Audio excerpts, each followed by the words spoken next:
biggest one that I see is that their collar is not pressed well.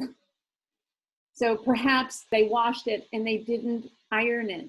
So it's really important to get the stitching that's along the edge of your collar and down the front of your shirt. You want it as flat as possible, because if you don't have it flat, it really looks like you don't care.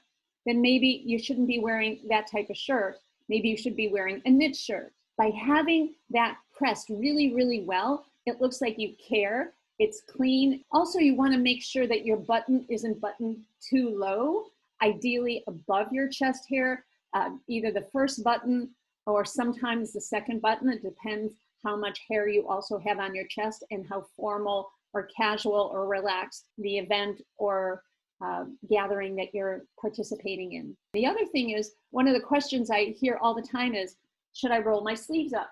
When should I roll my sleeves up? And how high should I roll my sleeves? If you're in a more formal setting, you definitely want to keep it buttoned all the way down. If you're in a slightly more relaxed setting, flip it up, kind of roll it up a little bit. If you're in a super relaxed, super casual setting that you're actually wearing your button shirt as a casual shirt, you could even roll it up to your elbow. Primarily, it's what you see from your chest up. That's the most important thing, that you want to look good when you're wearing a dress shirt or a button front shirt.